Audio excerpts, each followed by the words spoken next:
Welcome to Butterflies and Bows. My name is Michelle Jutrissa and I'm an independent demonstrator with Stamping Up in Australia. What I'd like to show you today is a card that I'm working on, and it's a little bit of a tip. I'm hoping it might help somebody out there. I'm working on a card for a lady who's asked me to make a card for her similar to one that I've made previously. Previously I did a watercolour on shimmery white, which is what I'm still doing here, and I'm using the Rose Wonder stamp set. Now, originally I did the colour in Daffodil Delight, but this time she's asked me if I could do the rose for her in a red. So I'm using real red. Now, what I have done up to this point, I've used StazOn and I've stamped my image on a piece of shimmery white cardstock. And I've used the aqua painter and the real red, and I've watercoloured my rose. But with watercolouring, what I've found is it was still coming out too pink, and this lady really wanted red.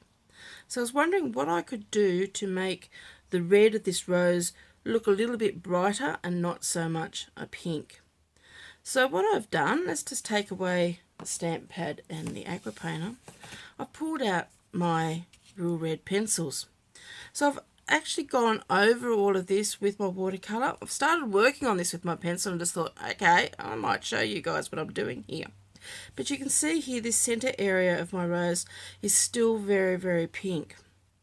So what I've done is with my pencil, my watercolour pencil, I'm just going in and just putting in a bit more red in the areas where I want my shading to be. And I want it to be fairly bright in those areas. So just working on this, just going over the areas that I've already watercoloured and that's already dried. And I'm just bringing my colour in.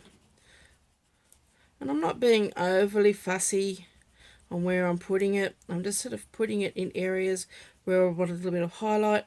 I'm still wanting to keep a little bit of those pink tones in here, but I'm just really wanting to get a little bit more of a brightness in it.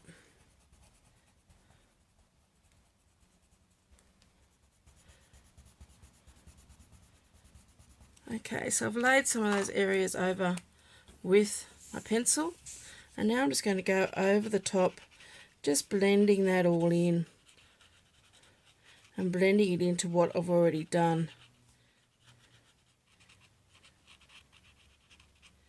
in my watercolour, and just leaving some of those lighter areas just to give me that white, because I mean roses in real life aren't always one solid colour.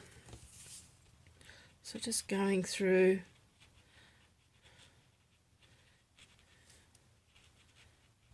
spreading that colour around. The centre of the rose can be a little bit darker because they're always more in the shade and I've got more darkness to them.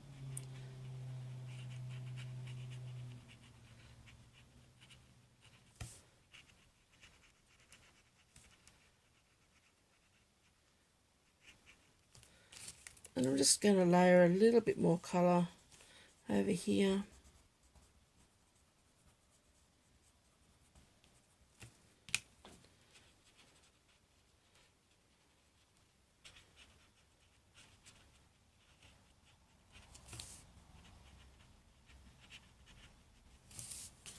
A bit more into this area here as well.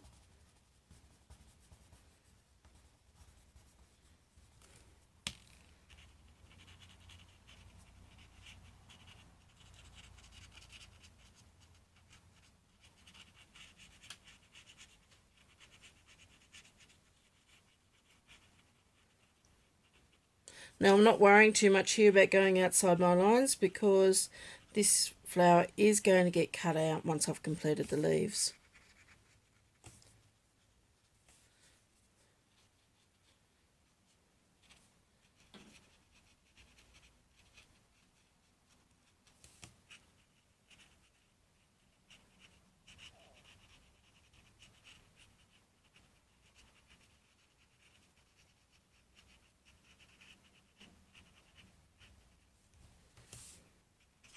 So what do you think? I think actually I'm Getting pretty close to being very happy with that, and I'm glad I decided to pull out my pencils.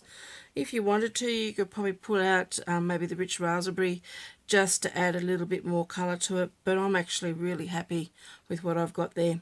Anyway, I hope you've enjoyed that little tip, just to give you a bit extra colouring to your watercolouring with using aqua painter. Thank you very much.